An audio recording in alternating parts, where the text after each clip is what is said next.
저는 40대 워킹맘입니다. 시간이 좀 흘러서 그런지 그때 그 일이 살짝 가물가물하기도 하지만 제가 겪은 일을 한번 써보려고 해요. 전 경기도에 살고 있어요. 집안 형편이 어려워 공부를 제대로 끝내지 못했고 고등학교를 중퇴 후 바로 취직을 했어요. 뭐 나쁘지 않은 삶이라고 생각했죠. 제 앞가림은 잘했으니까요. 하지만 불행은 연속해서 찾아온다고 제가 한참 취직하고 일을 하고 있을 무렵 부모님이 교통사고로 돌아가셨어요. 정말 제 인생에서 있을 수 없는 일이었죠. 저에게 친오빠가 한 명 있었지만 오빠와는 비교도 되지 않을 부모님이셨기에 상심은 말로 다 할 수 없었습니다.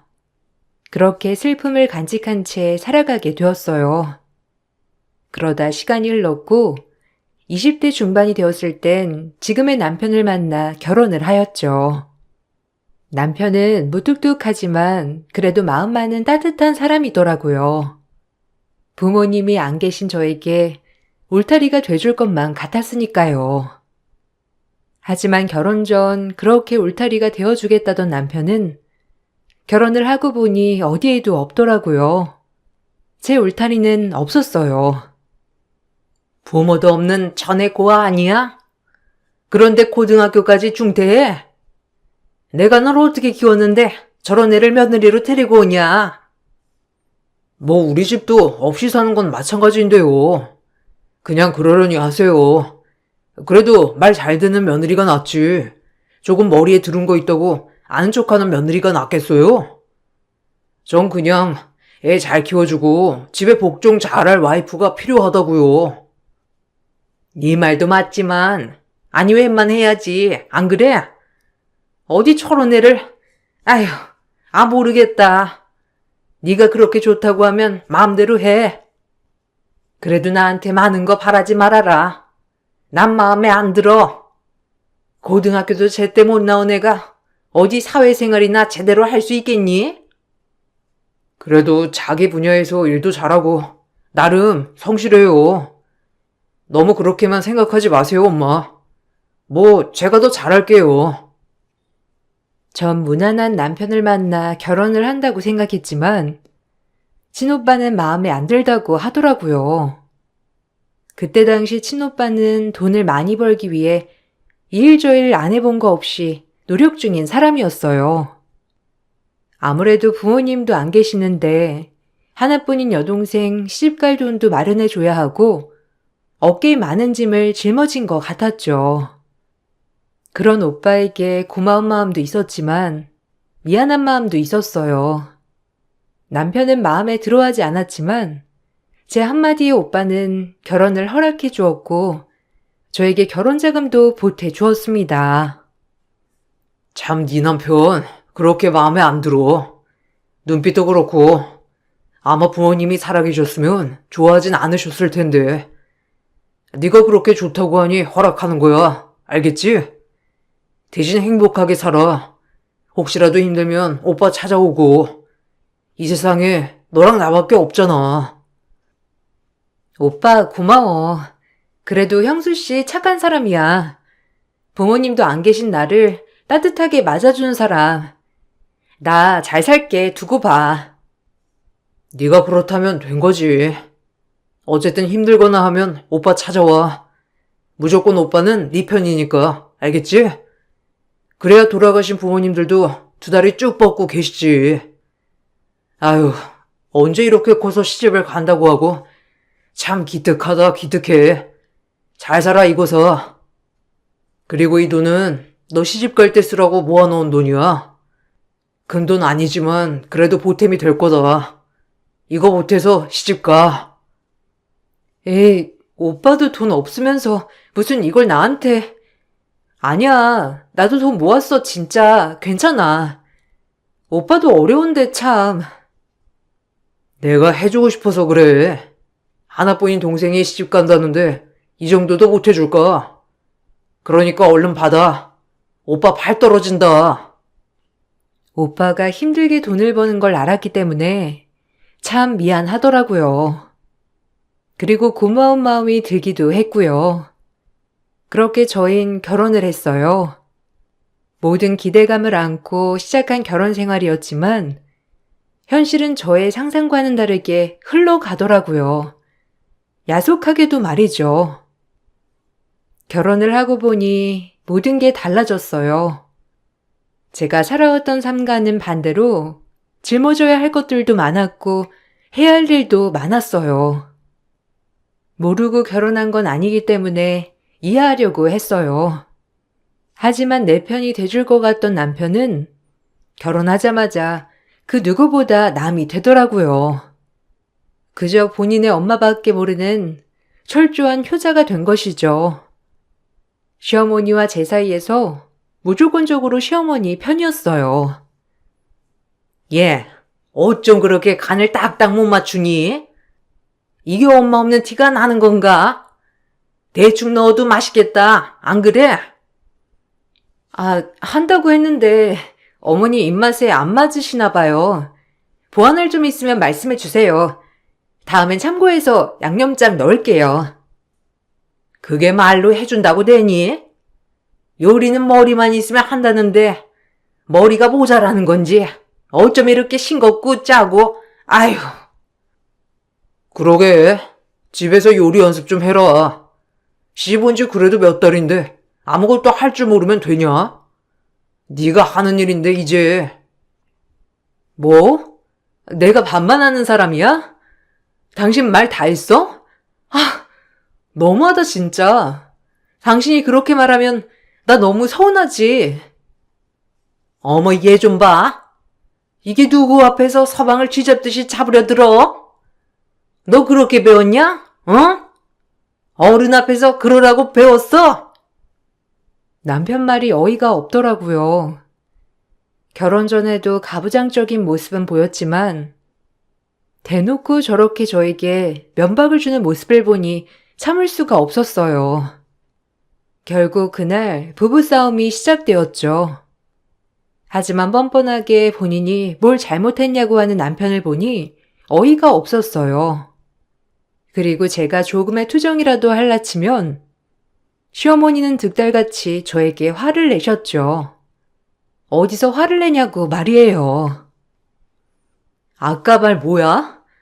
어머님 계셔서 내가 차마 말 못했는데 당신은 어쩜 그렇게 한 번도 내 편은 안 들어주는 거야? 내가 이 집에 시집 온 게 누구 때문에 온 건데 당신 하나 믿고 온 건데 그럴 수 있어? 당신이 그러면 어머님이 날 어떻게 생각하겠어? 안 그래? 아니 그냥 맞는 말 한 건데 뭘 그렇게 따지게 해. 솔직히 시집 왔으면 이 집 가풍에 따라야 하는 건 맞는 거지. 뭐? 가풍? 조선시대에서 왔니? 어쩜 말을 그렇게 해. 내가 믿을 사람이라곤 당신밖에 없는 거 알면서 진짜 실망이다. 아니 그냥 내 하고 요리 잘하게 좀 책도 보고 하면 되지. 이게 그렇게 따질 일이야? 너도 진짜 피곤한 스타일이다 정말. 나 지금까지 일하고 왔는데 이렇게 바가지를 긁어야겠어? 이러면 너만 힘들어져. 그냥 순응하고 살면 편할 것을. 참. 남편이랑은 대화가 되지 않았어요. 오히려 싸움만이 늘어갔죠.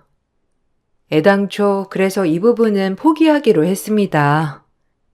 솔직히 살면서 수백 번 갈라설까 생각도 했지만 참 야속하게도 그렇게 실행에 옮기기 쉽지 않더라고요.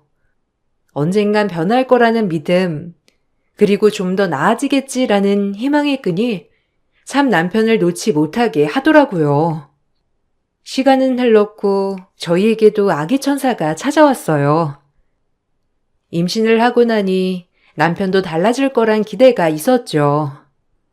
하지만 아이를 가지고도 모든 집안의 굳은 일은 제 차지였죠. 어느 누구 하나 제 몸 걱정해주는 사람은 없더라고요. 그저 임신을 하나 안 하나 저는 똑같이 이 집에 부엌대기 그 자체였어요. 속상한 날이었죠. 예, 가서 기름 좀 짜와라. 방앗간 가서. 한 10병 정도 마련놨으니까 이거 배낭 메고 가면 될 거다. 얼른 갔다 와. 아, 어머니, 저도 이제 배가 불러서 무거운 거 드는 게 좀 힘들더라고요. 이 일 끝나면 같이 다녀든지 할게요. 밖에서 일하는 사람 피곤하게 꼭 그래야겠니? 집에서 네가 하는 게 뭐가 있다고? 참나. 하나부터 열까지 진짜 마음에 안 든다. 어머님도 아이 가져보셨으니까 알 거 아니에요. 이런 게 얼마나 산모한테 부담이 되는지. 이랑 다녀올게요. 난 애 가져서도 다 했어. 그때 당시엔 내과에서 빨래도 했다. 쭈그리고 앉아서. 어디 이유 같지 않은 이유를 대? 잔말 말고 기름 짜와. 이미 전화 다 해뒀으니까 가지러만 가면 될 거야. 헛소리 말고 냉큼 다녀와. 괜히 나 열받게 하지 말고. 알겠니? 이런 것부터 티가 나는 거야. 못 배운 티. 어디 어른 말에 꼬박꼬박 말댔고? 말이라도 잘 들으면 내가 마음이라도 돌아서지. 에휴. 시어머니는 본인 때는 내과 가서 빨래도 하고 무거운 거 들고 잘만 다녔다며 기름 10병을 가지고 오라고 하셨어요. 남편에게 호출해봤지만 역시나 제 전화를 받지 않더라고요. 그렇게 저는 혼자 기름 10병을 짜러 갔어요. 8개월쯤 됐던 때라 배가 참 무거웠지만 배낭도 무겁고 정말 힘들더라고요. 배낭을 메고 택시를 타려고 가는 순간 친오빠를 우연히 만났어요. 친오빠지만 막상 창피하더라고요. 이렇게밖에 못 사는 꼴을 보이는 것만 같아서요. 오빠 역시 저를 보자마자 한탄을 하더라고요. 아니 너 힘들게 가방 메고 어딜 가는 거야? 오빠를 부르지. 임서방은 혼자 이걸 짊어지고 집에 가는 거야? 아, 임서방은 일하느라 바쁘고 그냥 후딱 택시 타고 가면 돼서. 뭐 오빠 안 불렀지. 난 괜찮아. 오빠도 얼른 갈 길 가. 데워다 줄게. 밥은 먹었어? 참 사돈도 너무 하신다. 며느리 이렇게 만삭인데 이런 걸 시켜? 안 봐도 훤하다 훤해. 아니야, 내가 하겠다고 한 거야. 오빠는 참 그냥 후딱 다녀오면 되는데 뭘. 너무 그렇게 생각 마. 그나저나 오빤 어디 가는 길이야? 거래처 만나고 이제 들어가는 길이었어. 일단 다. 먹고 싶은 건 없어? 이렇게 만났는데 밥이라도 먹고 들어가. 오빠 바쁜 거 아니야? 난 괜찮은데. 그럼 우리 저기 가서 밥이나 먹고 얘기라도 좀 하고 가자. 이렇게 만났는데. 진오빠는 길에서 만난 저를 살뜰히 챙겨주며 비싼 레스토랑에 데려갔어요. 임신했지만 오랜만에 보는 레스토랑 식사에 눈이 돌더라고요. 그리고 이것저것 먹고 있는데 오빤 절 안쓰럽게 바라봤고요. 그 눈빛이 느껴졌지만 이상하게 그날 밥이 너무 맛있더라고요. 오랜만에 마음 편하게 먹어서 그런지 소화도 굉장히 잘 됐고 그렇게 맛있는 식사를 했어요. 비죽도 못 먹었어? 아, 왜 이렇게 말랐어? 임서방이 이런 것도 안 사줘? 너 고기 좋아하는데 더 잘 먹어야지 임신했는데. 아니, 사주지. 그냥 요샌 임신해서 뒤돌면 배고프고 뒤돌면 배고프고 그래서 그래. 새언닌 잘 지내지? 내가 새언니도 챙기고 해야 하는데 아무래도 시댁살이를 하니까 눈치가 보이긴 하네. 마음대로 외출하는 것도 눈치 보이고. 우리야 잘 지내지. 그나저나 참 너 걱정이다. 매번 이렇게 고생만 하는 것 같아서.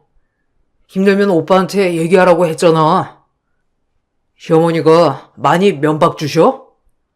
요즘 때가 어느 때인데 그렇게 눈치를 보고 살아?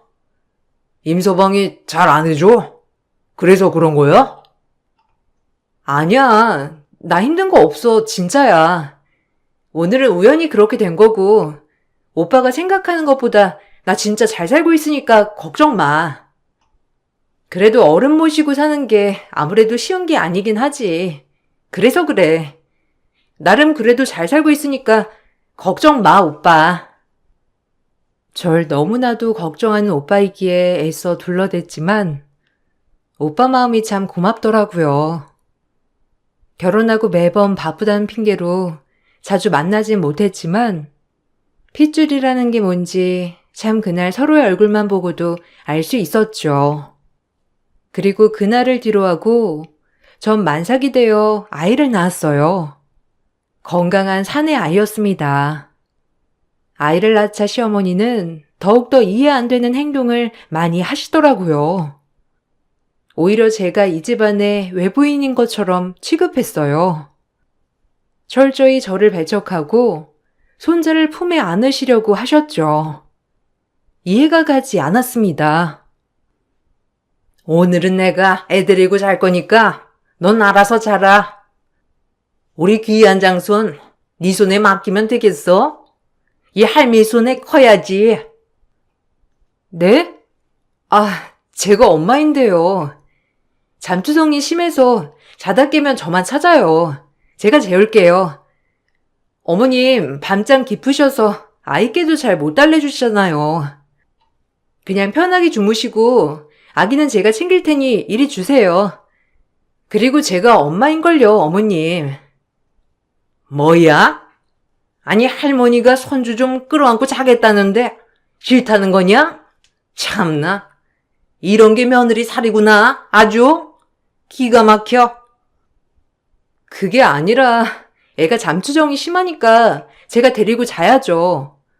그리고 애가 저를 찾기도 하고요. 어머님은 낮에 보세요. 됐다니까. 세훈이 내가 챙기마. 너도 참 임시 집안 핏줄 내가 챙겨야지. 넌 성도 다른 남이나 마찬가지야. 알아?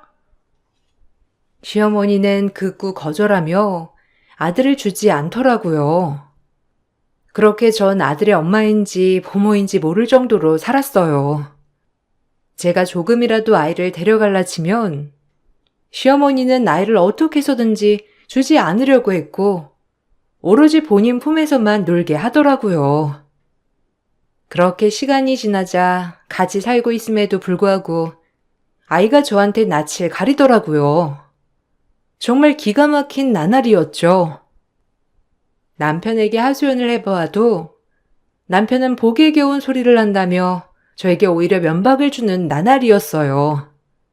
그때 살짝 우울증이 왔던 것 같기도 해요. 남편과 시어머니의 성화에 정말 이게 맞는 건가 싶기도 하는 생각도 들었거든요. 우울한 날들이었어요. 내가 세훈이 엄마인데 어머님이 자꾸 세훈이를 너무 감싸고 도니까 세훈이가 나한테 낯을 가려. 문제 있는 거 아니야? 참 복에 겨운 소리 한다. 남들은 애 안 봐준다고 하는데 넌 엄마가 애 봐줘도 그러냐? 참나. 이러니까 잘해줘도 소용이 없다는 거야. 엄마가 얼마나 힘들겠어. 연세도 많은데. 그런데도 불구하고 손자라고 그렇게 봐주시고 있는데 고맙게 생각하지 못할 망정 복에 겨운 소리나 하고 앉아있고. 생각하는 게 왜 이렇게 짧아? 진짜 애다 애야. 어디 어른이라고 할 수 있겠냐? 정말 내가 시어머니가 하는 행동에 고마워해야 하는 건가라는 생각이 잠깐 들기도 했습니다. 하지만 시어머니의 그런 과잉 사랑은 아니라고 생각했기에 제가 많이 바로 잡으려고 했던 것 같아요. 혼자만의 발버둥을 친 거였지만요. 세훈이, 엄마가 유치원 다녀왔으면 손부터 씻으랬지? 얼른 손 씻고 와. 엄마가 간식해줄게. 손 깨끗이 빡빡 닦아야 해. 싫어. 할머니한테 해달라고 할 거야. 엄마는 맨날 나보고 이거 해라 저거 해라만 하고 할머니는 다 해준단 말이야. 세훈이 너 자꾸 이럴래? 네가 이제 7살이면 혼자 하는 것도 있어야지. 자꾸 이렇게 떼쓰면 혼나? 응? 이제 형아인데. 예, 넌 왜 그러니? 어쩜 그렇게 애를 못 봐? 세훈이 이리 와. 할미가 다 해줄게. 부엌에서 얼른 간식이나 가져와. 늘 이런 식이었어요. 아이는 이제 제 말도 안 듣더라고요. 이 집안에서 저는 철저히 왕따인 것 같았습니다. 외롭더라고요.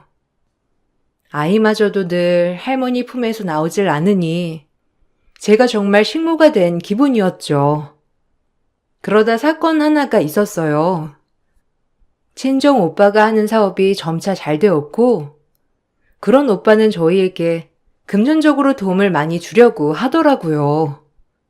너무 고마운 일이지만 모든 걸 다 받기엔 염치가 없었기 때문에 번번이 거절하는 일도 많았고요.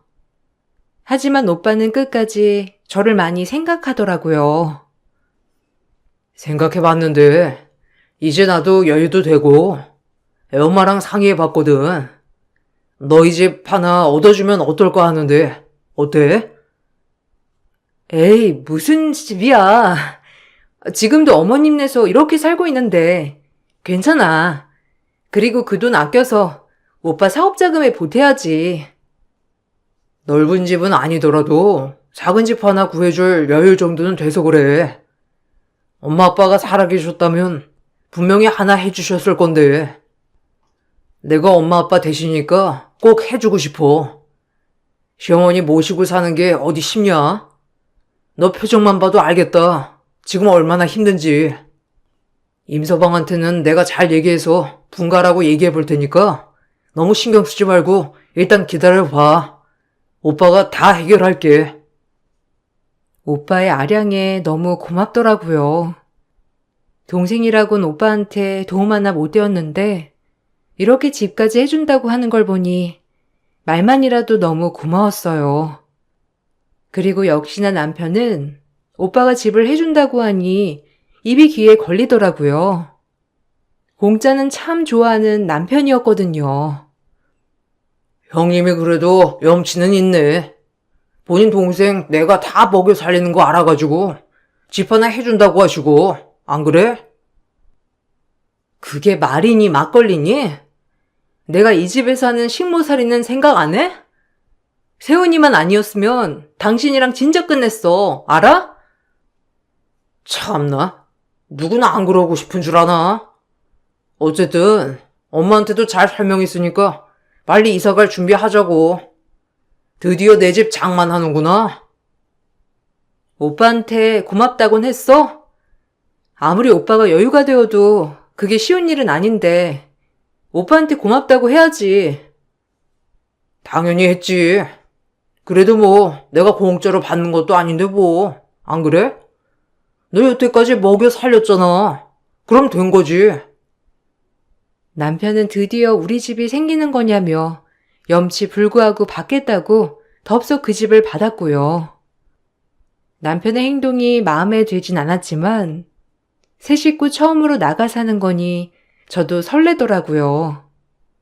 뭔가 다른 삶을 살 수 있겠다 싶기도 했고 일단 아이와 조금 더 친밀해질 수 있겠다는 생각이 들었고요.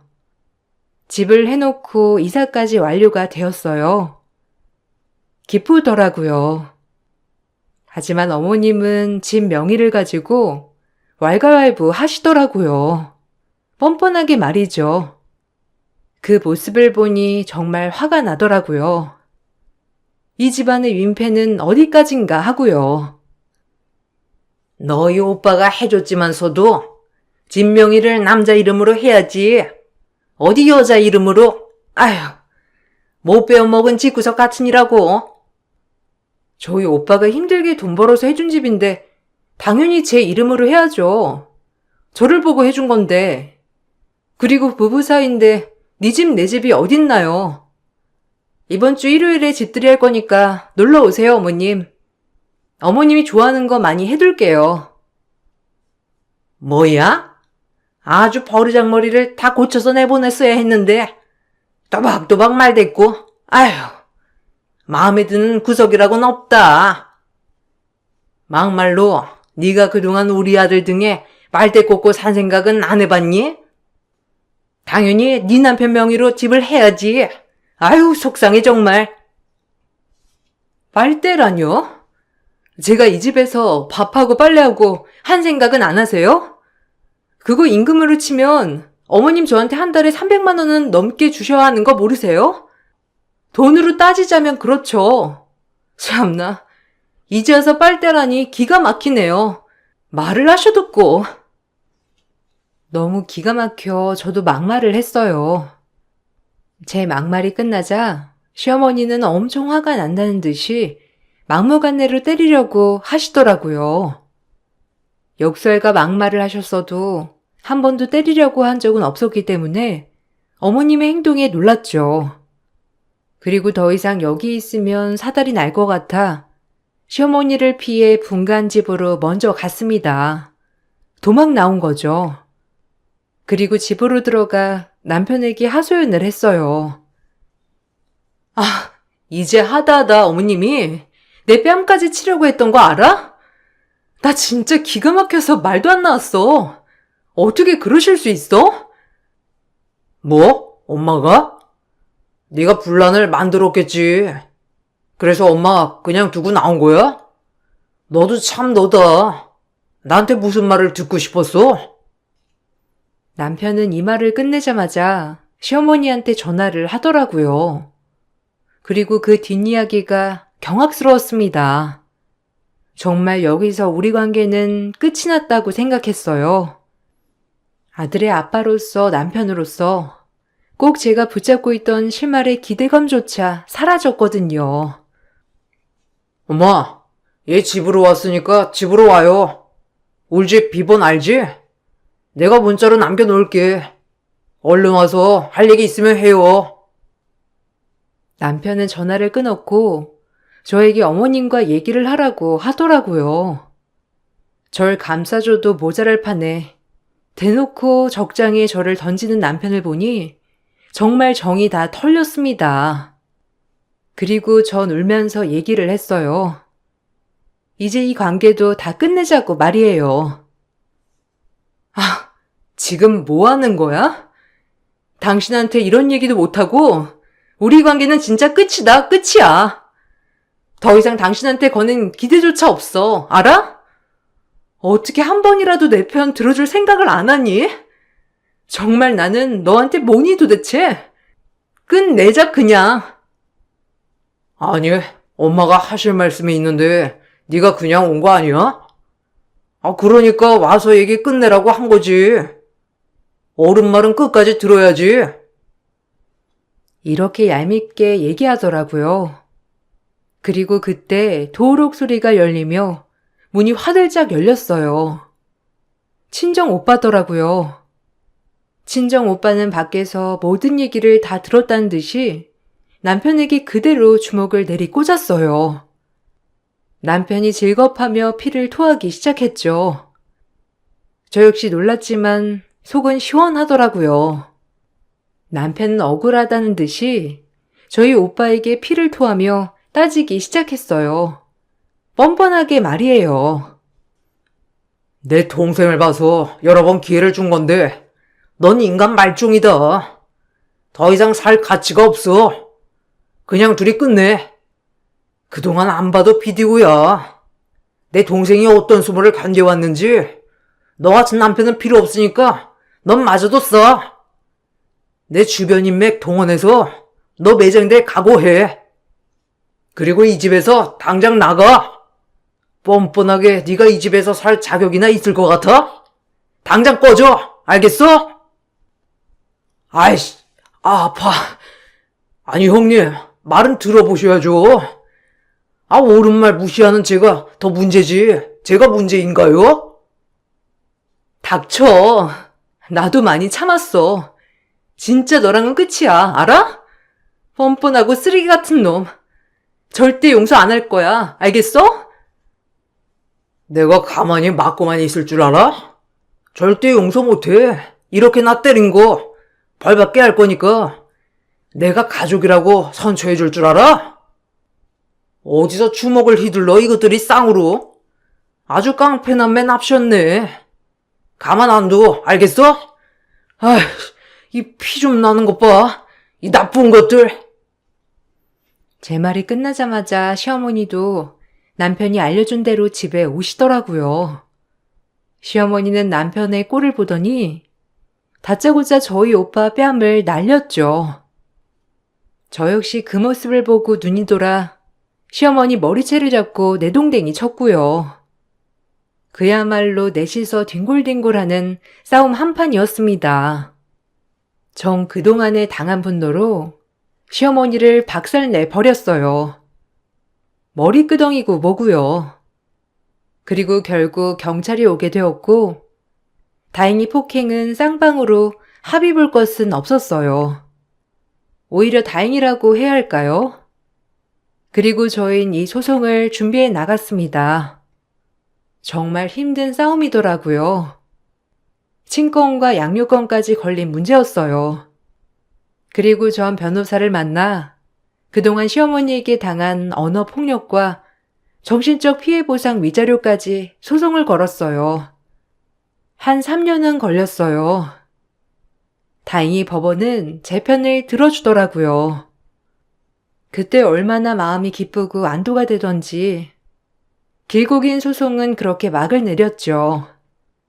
남편과 시어머니는 붕괴하더라고요. 모든 것이 제 뜻대로 돌아가자 이제서야 마음의 안도가 놓이더라고요. 엄마 아빠가 돌아가신 뒤부터 늘 불안에 치여 살았는데 그날 잠을 푹 잤습니다.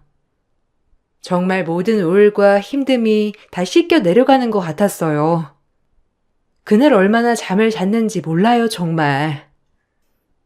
내가 뭘 잘못해서 저딴 거한테 위자료를 줘야 한다는 거야?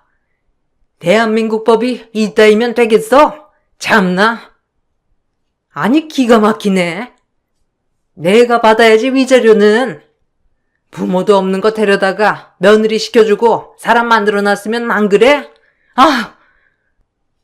엄마, 그만 좀 해요. 여기서 일해봤자 들어준 사람 일도 없으니까. 항소할 거야. 너 기다려. 이대로 못 끝내. 알겠어? 마음대로 해. 모자가 쌍으로 염치가 있어야지. 평생을 그렇게 살아. 그냥 둘만의 세상에서. 그리고 위자료랑 양육비 꼭 보내. 알겠어? 아줌마, 당신 아들 잘난 것도 없이 집 한 채 없는 놈 누가 데려가겠어요? 안 그래요? 이제 나이가 적은 것도 아니고 큰 욕심 부리다 다 잃었네. 이 집구석 꼴 좋다. 그니까 적당히 했어야지. 당신들은 벌을 더 받아도 모자라. 알겠어? 아, 정신 못 차렸네. 넌 내가 말했지? 온갖 거 다 동원해서라도 가만 안 두겠다고. 법정 책임은 이렇게 물고 이제 내가 내린 벌을 받을 차례야. 알겠어? 내 동생한테 함부로 대한 거, 상처 준 거 절대 용서 안 해.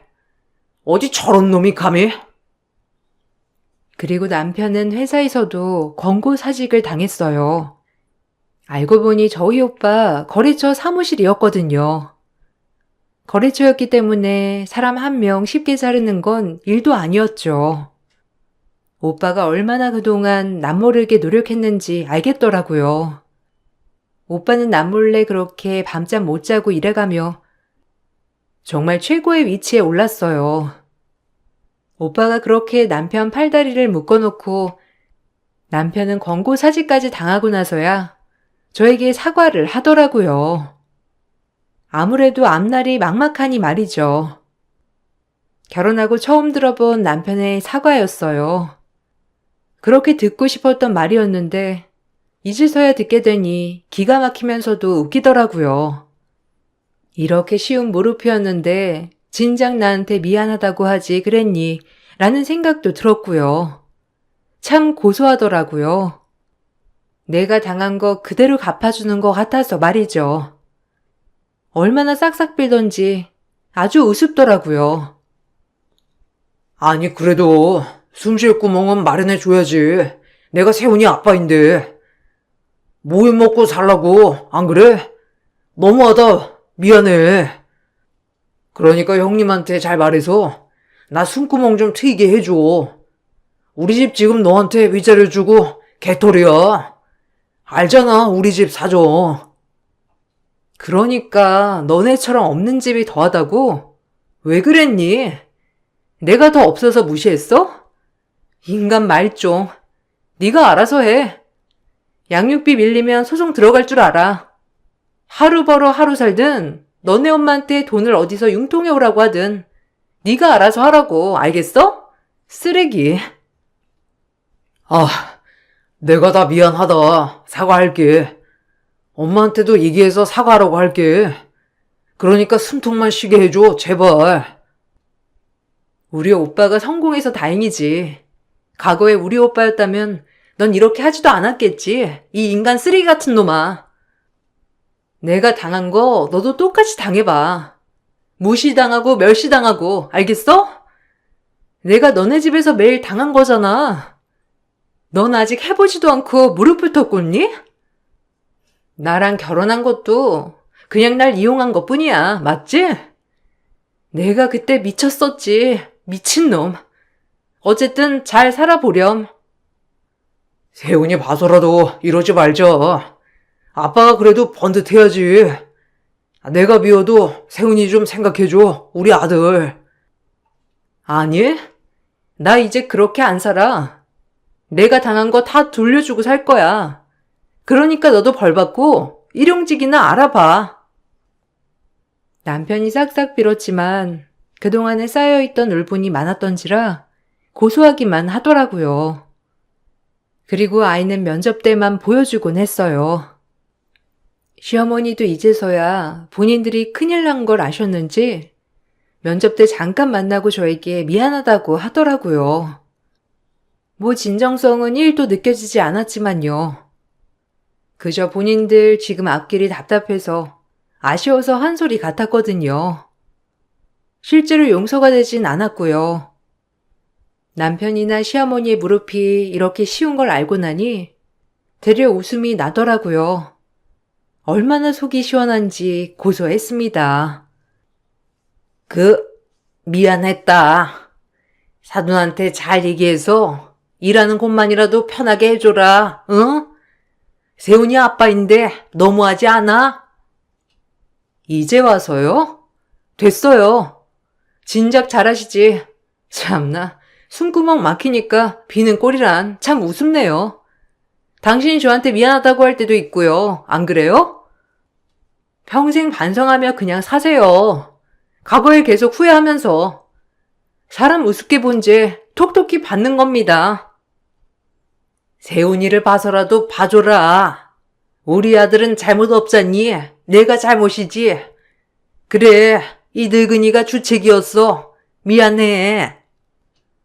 당신 같은 엄마를 둔 게 죄지 그 사람은.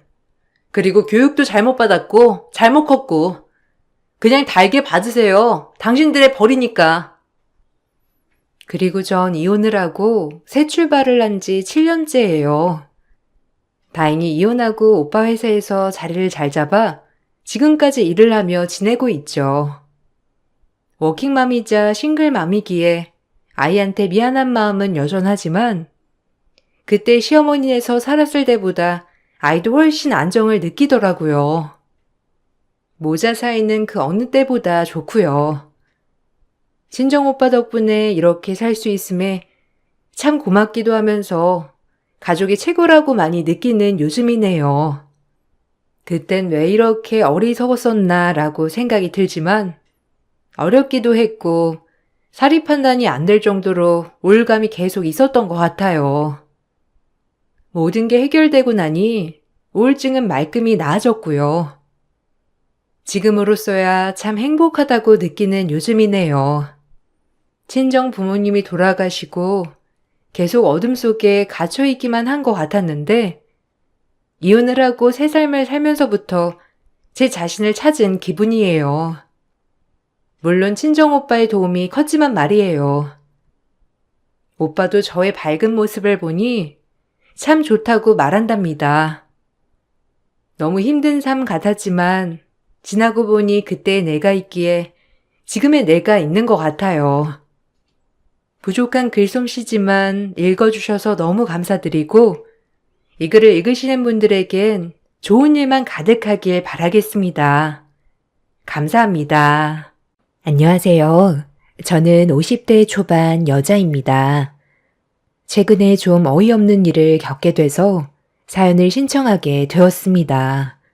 지금도 현재 법적으로 소송 중이긴 한데 예비 며느리였던 상대 집안의 딸이 한 번만 용서해달라고 사정하고 있는 상황이라 고민 중에 있습니다. 먼저 제 아들과 저와의 관계에 대해서부터 이야기를 풀어나가야 현재 제가 겪고 있는 일에 대해 여러분들께서 이해를 하실 것 같아 15년 전으로 거슬러 올라가야 할 것 같습니다. 그때 당시 저희 부부는 중식당을 운영하고 있었어요. 남편이 주방장이었고 저는 홀과 카운터를 보고 있었습니다. 그리고 현재 제 아들과 인연이 만들어진 건 어느 겨울날 한방눈이 앞이 안 보일 정도로 많이 내리고 있었는데 그때 눈보라를 뚫고 식당 안으로 들어온 한 아이가 있었어요. 상태가 안 좋아 보일 정도로 상당히 지쳐있던 아이는 배가 많이 고픈지 구석진 곳에 자리를 잡더니 짜장면 한 그릇을 주문하더라고요. 그때 식당에는 아무도 없었고 아이 혼자만 앉아 있었습니다. 저는 남편한테 짜장면 주문이 들어왔는데 아이가 많이 배가 고픈 것 같다며 양을 좀 넉넉하게 만들어주면 좋겠다고 부탁을 했어요. 저희 부부는 평소에도 봉사활동도 많이 다니고 자주는 아니더라도 가끔씩 하루 날 잡아 노인분들을 위해 식사를 대접해 드리는 일도 지속적으로 해왔었어요. 그래서 저희 식당에 당장 돈이 없는 분들이 가끔 찾아와서 도움받을 때가 몇 번 있었습니다. 저는 식당에 들어온 아이의 모습을 처음 딱 봤을 때 어떤 상황인지 대충 알 수 있었고 돈을 받고 싶은 생각도 없었습니다. 배가 얼마나 고프면 앞이 안 보일 정도로 눈이 많이 내리는 눈보라를 뚫고 들어왔는지 아이의 상황이 안타깝고 불쌍하게만 느껴졌어요. 그렇게 아이가 기다리던 음식이 나오자 허겁지겁 배를 채운 모습을 보니 너무 딱하더군요. 추운 겨울날 입고 있던 옷도 두껍지 않은 얇은 옷을 입고 있었는데 상당히 낡은 상태였죠. 주방에서 음식을 만들고 나온 남편은 짜장면을 허겁지겁 먹고 있는 아이를 보더니 다시 주방으로 들어가 볶음밥과 탕수육을 추가로 만들어 저에게 내어 주었어요. 아이는 볶음밥과 탕수육을 보더니 자기가 주문한 게 아니라고 당황해 하길래 서비스라며 긴장하고 있는 얼굴을 바라보면서 미소로 아이의 긴장을 풀어 주었습니다. 그렇게 추가적으로 내어준 음식까지 깨끗이 비운 아이는 카운터로 걸어오더니 머뭇거리면서 주머니를 뒤적거리더니 전혀 예상하지 못한 물건을 건네 주었습니다. 쓰레기 종량제 카드를 내밀며 이 카드로도 결제를 할 수가 있냐고 물어보며 불안한 표정을 보이길래 어떤 식으로 대처를 해야 될지 모르겠더라고요. 그런데 이 모습을 지켜본 남편이 제 옆으로 다가와 건네봤더니 결제를 하는 척 하면서 저희 식당에서만 사용할 수 있고 다른 곳에서는 사용할 수 없는 카드라면서 배고플 때마다 밥 먹으러 오면 된다고 좋게 대화를 풀어 나갔습니다. 그렇게 집으로 돌아간 그 아이와 저희 부부의 인연이 시작이 되었고 가끔 식당에 찾아온 아이는 매번 종량제 카드를 내밀며 짜장면을 사 먹었습니다. 저희 부부는 아이의 집안 사정을 단 한 번도 물어본 적이 없었어요. 혹시라도 저희가 아픈 곳을 건드릴 수도 있기 때문에 음식만 제공을 해 주고 있었습니다. 그런데 어느 날 저희 식당에 찾아온 한 여자가 짜장면을 먹고 있는 아이의 귀를 잡아당기면서 식당이 떠나갈 정도로 화를 내며 밖으로 끌고 가고 있었어요. 저는 너무 놀라 여자를 붙잡았어요. 누구신데 다짜고짜 이 아이한테 화를 내는 거죠? 아직 다 먹지도 않았는데 무작정 끌고 나가시면 어떡해요. 대충 봐도 친엄마는 아닌 것 같은데 이거 놓으시죠. 아니, 당신이 뭔데 참견이야. 얘 때문에 내가 얼마나 속이 썩어 들어가는지 알아?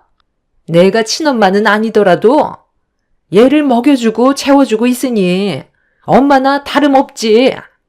관리해야 될 애들이 얼마나 많은 줄 알아?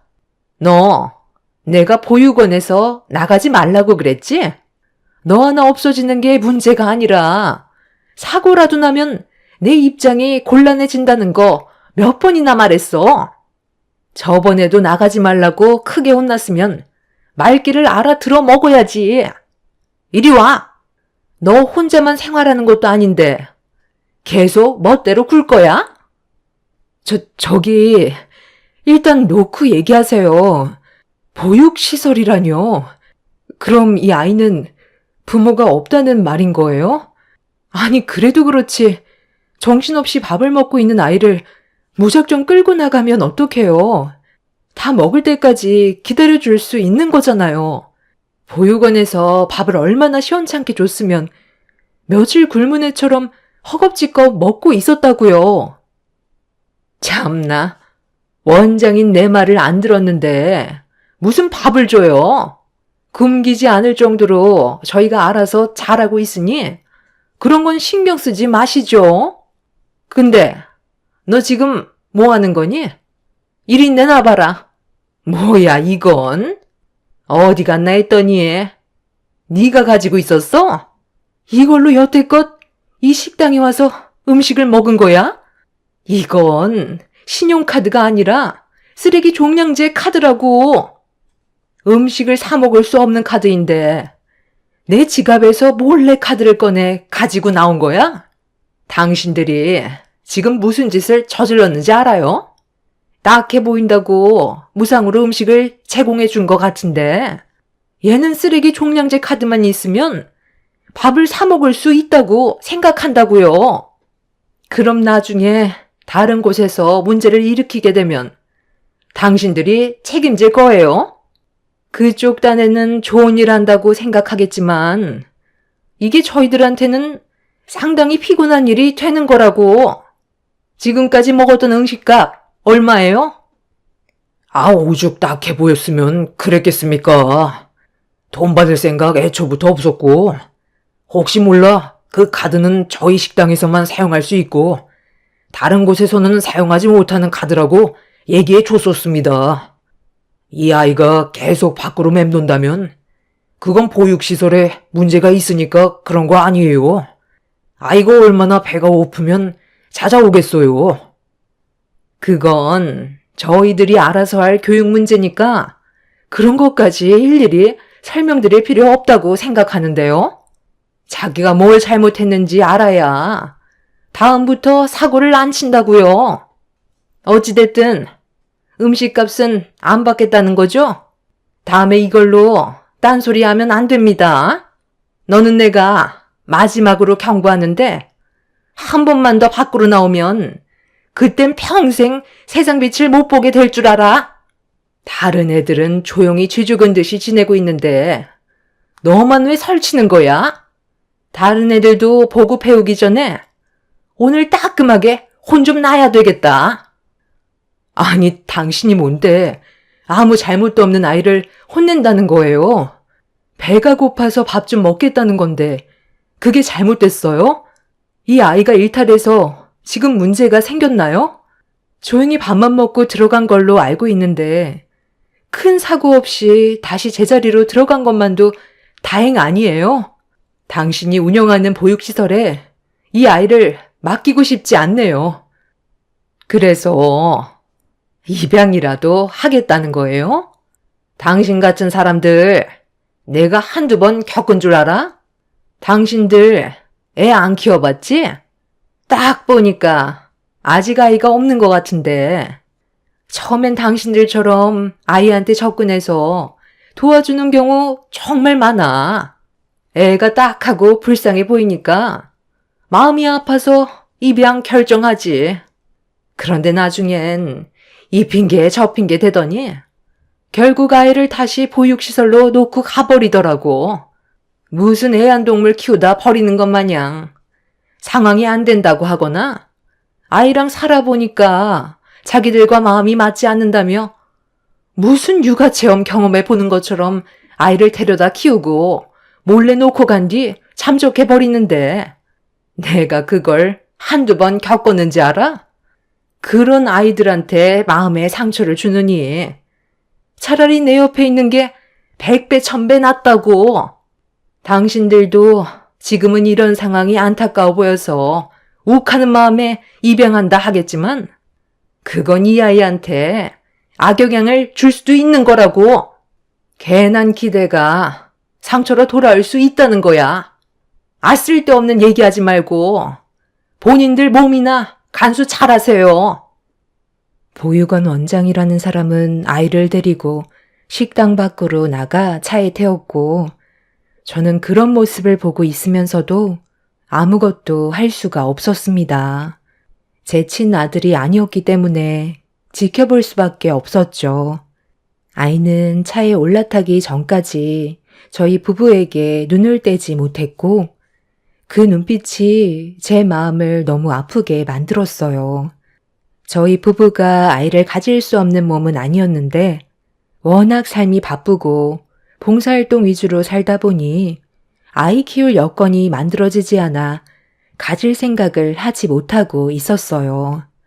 남편과 단둘이 직원 없이 중식당을 운영한 이유도 그런 인건비 모아서 불우한 사람들을 돕기 위해 남편과 단둘이 식당을 운영했었습니다. 그런데 그날 아이와 헤어지고 난 뒤 하루도 마음이 편하지가 못했어요.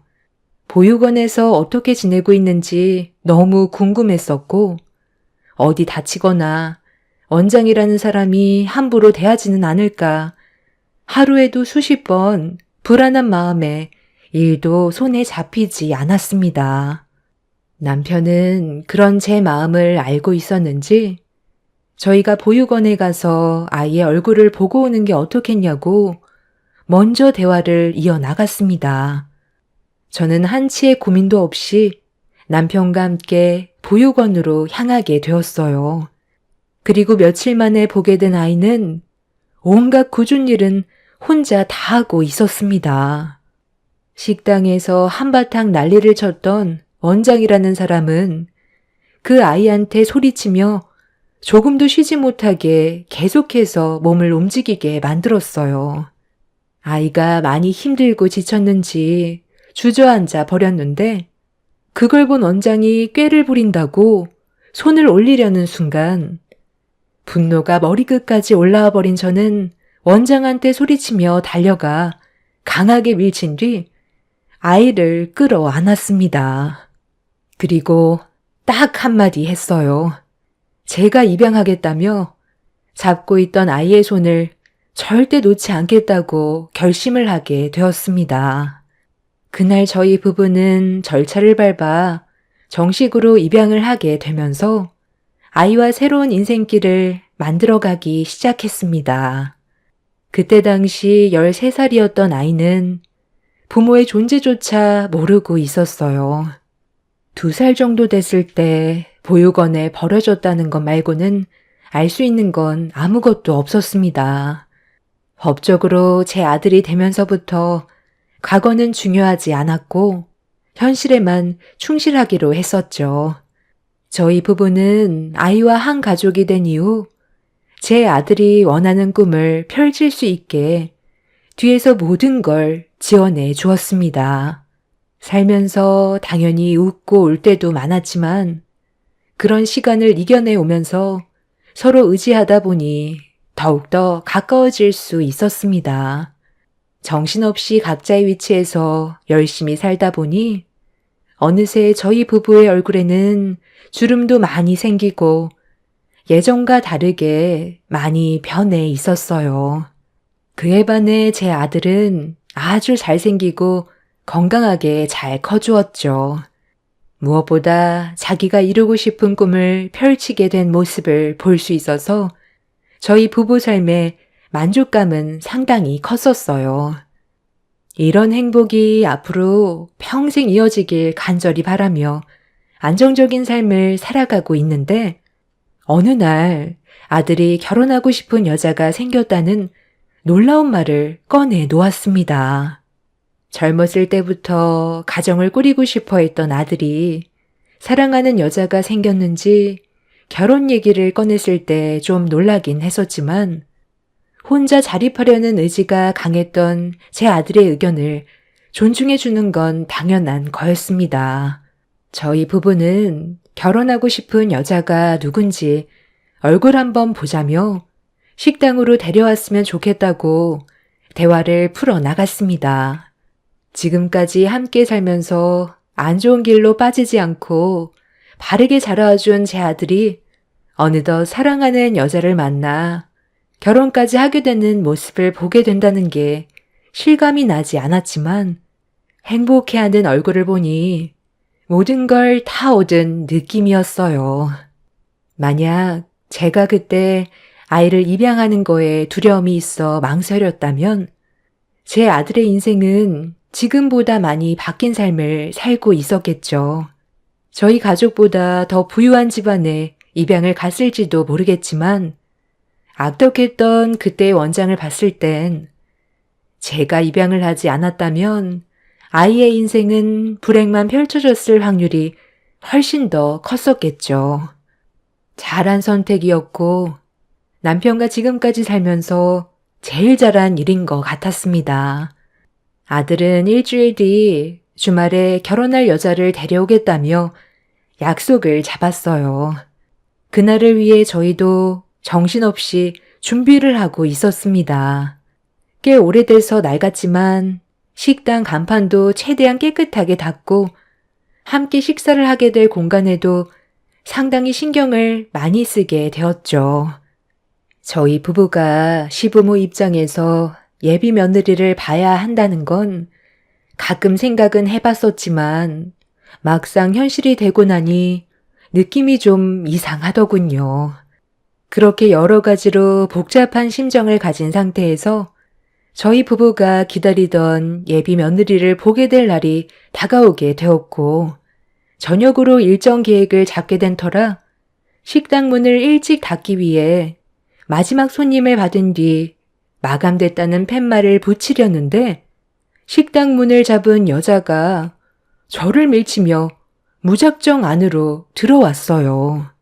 저는 침착하게 미소를 띠며 금일은 사정 때문에 식당 문을 일찍 닫아야 된다고 설명을 드렸는데 제 말은 듣지도 않고 자리에 앉아 메뉴판을 쳐다보고 있었습니다. 저희도 옷을 갈아입고 준비를 해야 되는 상황이라 다시 한번 좋게 손님께 설명을 드렸는데도 주문을 받으라면서 짜장면과 탕수육을 시켰습니다. 어떻게 해야 될지 몰라 남편한테 물어보니 금방 만들어주겠다면서 다시 주방으로 들어간 남편은 아들과 예비 며느리가 오기 전에 서둘러 음식을 준비해서 손님께 음식을 내어드렸습니다. 그렇게 손님이 식사를 하는 동안 저희 부부는 급하게 식당 안을 정리한 뒤 아들과 예비 며느리와 함께 먹을 음식을 준비했고 옷을 갈아입으려고 남편이 먼저 들어간 사이 손님은 식사를 끝냈는지 젓가락을 내려놓으며 입을 닫고 있었습니다. 그리곤 저를 빤히 쳐다보더니 손짓을 하길래 가까이 다가가 필요한 게 있냐고 물어봤는데 그 순간 손님이 먹다 남은 짜장면을 제 얼굴에 들이부었습니다. 너무 순식간에 일어난 일이라 그대로 짜장면을 뒤집어 쓰게 되었고 충격적인 상황에 그 자리에 멍하니 서 있었어요.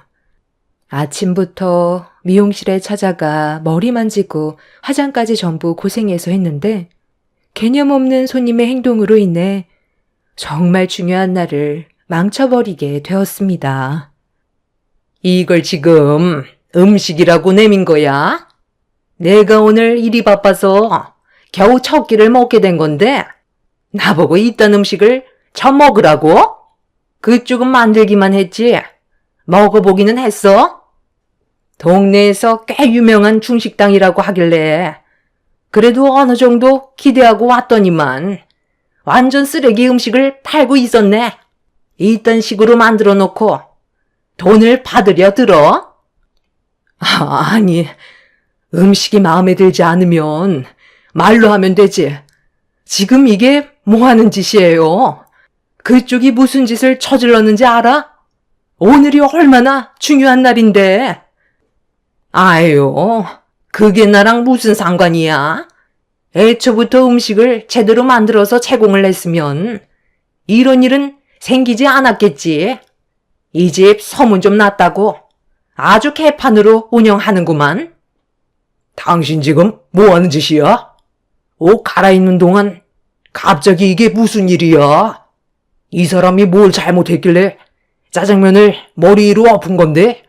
불만이 있으면 말로 하면 되잖아. 그쪽이 주방장이야? 짜장면 먹어는 봤어? 이딴 걸 음식이라고 나한테 제공을 한 거야? 아주 형편없더구만. 이딴 걸 팔면서 돈을 받으려 들어? 정말 말 웃기게 하시네. 솔직하게 말하지 그래. 음식이 맛이 없었다고? 정말 맛이 없었으면 한 젓가락 하고 말았겠지. 거의 다 먹어놓고 괜히 돈 내기 싫으니까 이 난리를 치는 거 아니야? 내가 죄송하다고 할 줄 알았나 본데 당신이 저지른 행동이 어떤 문제를 일으키게 될지 감이 안 잡히지? 영업방해죄로 고소해야 정신 차릴래? 내가 오늘 중요한 날이라서 다시 서둘러 준비를 해야 되거든? 조용하게 넘어갈 테니 음식값 지우라고 오늘 아침에 미용실 가서 머리 만진 값만 주면 더는 일을 키우지 않을 테니까 쓸데없이 안 좋은 상황 만들게 하지 말고 조용히 돈만 지불한 뒤 다시는 식당 앞에 얼씬거리지 마. 지금 손님을 상대로 협박하는 거야? 정작 피해를 받은 사람이 누군데 내 앞에서 큰 소리야? 경찰에 신고를 하겠다고? 너 내가 누군지 알아? 갑자기 찾아와 식사를 마친 손님이 그날 일정을 망치게 될 거라곤 상상조차 하지 못했어요. 더 충격적인 건 제가 음식값과 미용실에서 머리 만진 값을 지불하지 않으면 영업방해죄로 경찰에 신고하겠다는 말을 하자 테이블에 있던 빈 그릇을 들어 사정없이 제 뺨을 내리쳐 버렸습니다.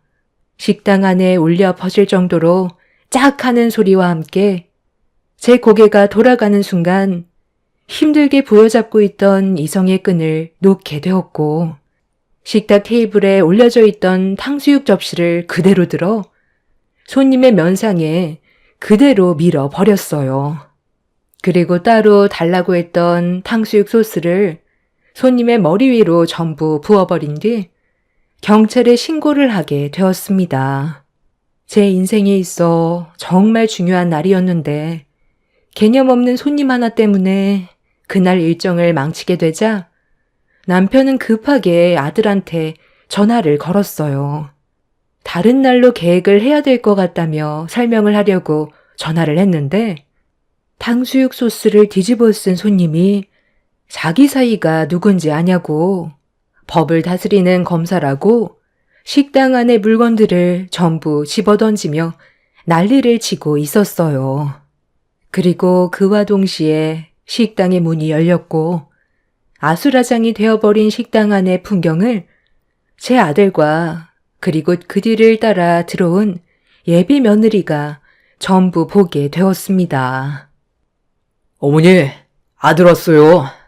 저희가 좀 일찍 왔죠?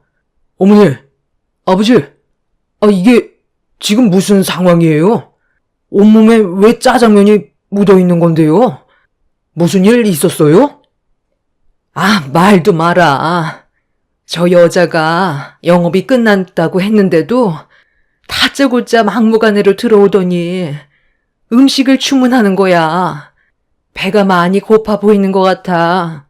어쩔 수 없이 마지막 손님으로 받았는데 음식을 맛있게 먹어놓고 형편없다면서 갑자기 먹다 남은 짜장면을 내 머리 위로 엎어버렸지 뭐야. 저 여자는 자기가 뭘 잘못했는지 전혀 모르고 있다. 경찰에 신고하겠다고 하니까 자기 사위가 검사라고 더 난리를 치면서 식당 안을 아수라장으로 만들어 버렸다니까. 내 살다 별 이상한 사람 때문에 오늘 정말 중요한 날에 이게 무슨 꼴이니?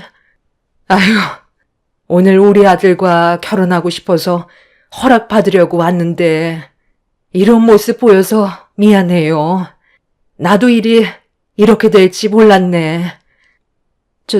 저기, 잠깐, 고개 좀 들어볼 수 있어요?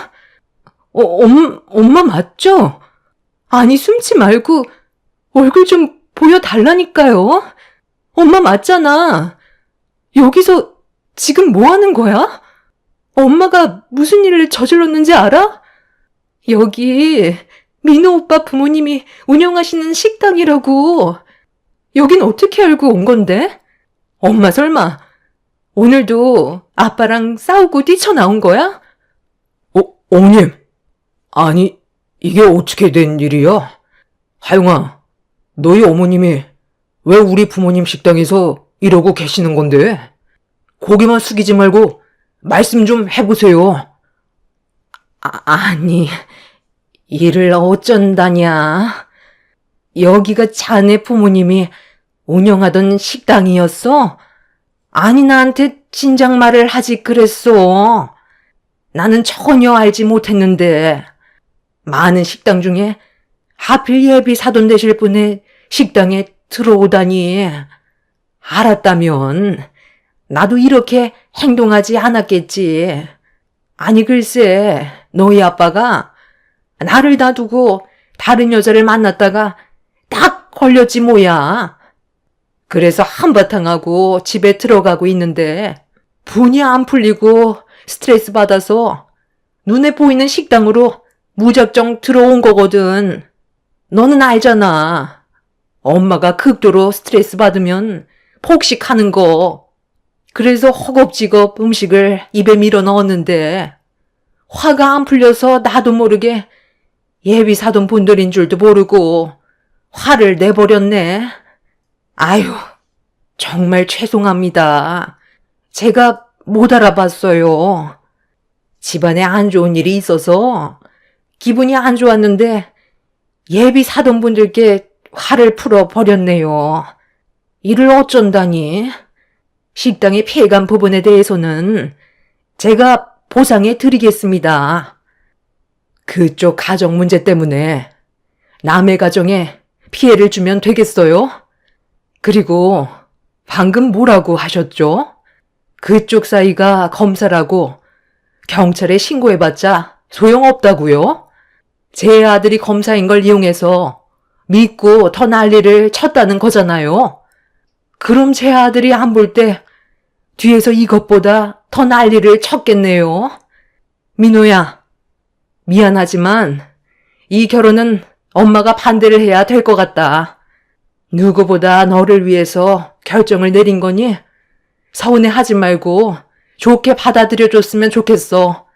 저런 집안에 네가 사이로 들어가는 건 엄마 눈에 흙이 들어와도 반대할 거니까 나중에 더 좋은 집안 만나는 게 좋을 것 같다.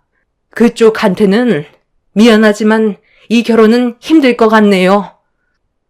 예비 사돈이 될 뻔했던 그 여자는 뒤늦게 사태 파악을 하고 저에게 용서를 구했지만 이미 그 집안이 어떤 집안인지 충분히 알았기 때문에 제 아들을 사이로 보내주고 싶지 않았습니다. 예비 며느리로 인사왔던 여자는 자기 엄마 때문에 자기 인생을 망쳤다면서 가족들과 연을 끊고 제 아들과 단둘이 살고 싶다며 저에게 애원했지만 받아주지 않았습니다. 아들도 이런 상황들에 너무 큰 충격을 받았는지 둘의 관계에 대해 다시 진지하게 생각해 봐야 할 것 같다면서 다른 건 다 참아도 자기를 이 자리까지 오게 만들어준 부모님의 마음에 상처를 준 사람은 절대 용서할 수 없다며 식당에서 난동을 부린 여자에게 고소 진행을 했어요. 제 아들이 검사인 걸 알고 있던 여자는 손이 발이 되도록 빌었지만 이미 제 아들의 분노를 막을 사람은 아무도 없었습니다. 저 또한 마음의 상처를 너무 크게 받았던 터라 선처를 해주고 싶은 마음은 없었죠. 그런데 예비 며느리로 인사왔던 그 집안의 딸이 하루도 빠짐없이 식당에 찾아와 용서를 구하고 있어요. 못난 자기 부모를 한 번만 용서해달라며 시키는 건 뭐든 다 하겠다고 매일 찾아오고 있는 중입니다. 이런 모습을 뒤에서 지켜보고 있던 제 아들의 마음에 큰 상처로 다가오게 될 것 같아 조심스럽게 물어봤어요. 진심으로 뉘우치는 것 같은데 용서해주고 합의로 끝내는 게 어떻겠냐고 대화를 시도했었습니다. 하지만 아들은 단호하게 결정을 내렸고 그 여자에 대한 선처는 없었습니다. 이번에 용서를 해준다면 나중에 또 똑같은 일을 저지를 게 뻔하다고 잘못된 행동을 저질렀을 때 그에 따른 대가가 얼마나 큰지 알아야 된다면서 고소를 취하하지 않았어요. 그렇게 지금 현재 그 사람을 상대로 법적 소송 중에 있습니다. 그 여자는 자기가 손님이고 거기에 더해 사이로 들어오게 될 사람이 검사라는 이유로 상대방을 낮잡아 보면서 함부로 대한 건 확실하게 문제가 있다고 생각합니다. 과거에 제 아들이 보육원에서 지냈을 때도 똑같은 상황이었죠. 원장이라는 사람인 자기의 위치가 제 아들보다 높다고 함부로 대했던 그런 행동들이 제 아들한테는 상처였고 그런 사이가 보기 싫어 검사를 선택했던 것 같아요.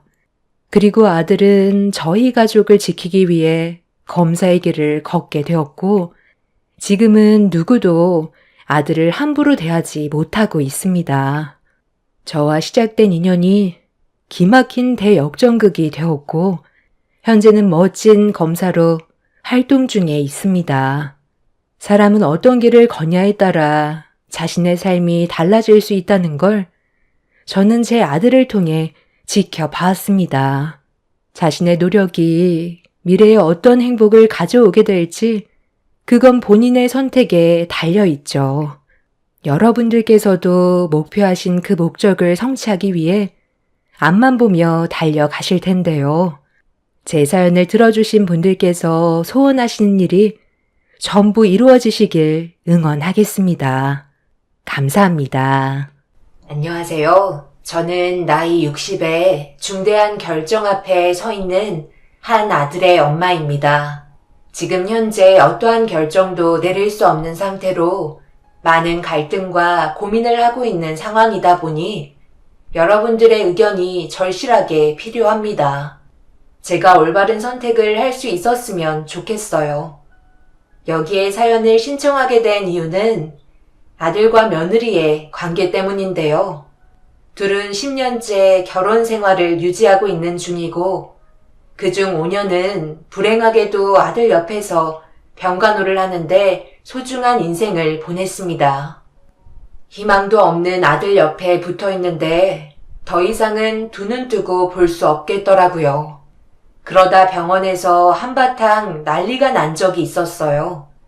사돈분들이 며느리를 급하게 불렀고 병실에서 아들을 돌보고 있던 제 귀에까지 사부인의 언성 높인 목소리를 듣던 도중 결국 제 두 눈에는 눈물이 흐르고 말았네요.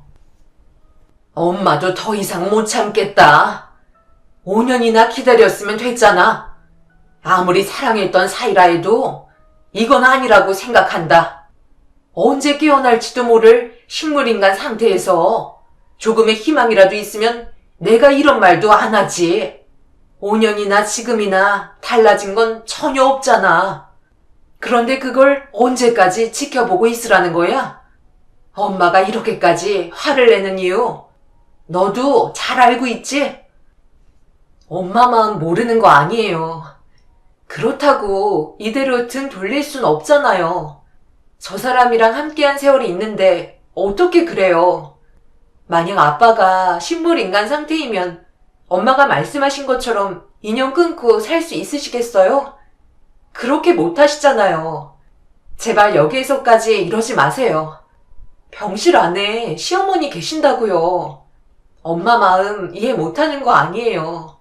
한 서방 믿고 기다려주세요. 분명 좋아질 거예요. 사부인은 점점 더 목소리를 높이며 제 아들과의 인연을 마무리하길 원하셨어요. 저는 차마 병실 밖으로 나와 사부인의 얼굴을 마주할 용기가 없었어요.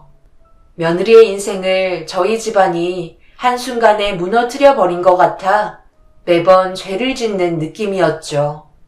며느리는 겉으로 내색을 하지 않고 있지만 정신적으로 많이 힘들어하고 있는 건 확실했어요. 5년 전까지만 해도 이렇게까지 안 좋은 상황으로 아들과 며느리가 몰락하게 될 거라곤 전혀 생각하지 못했었습니다. 결혼하고 5년 동안 가정을 위해 열심히 살던 아들이 황금 같은 주말에 며느리와 함께 여행하고 집으로 돌아가던 도중 교통사고가 났었어요.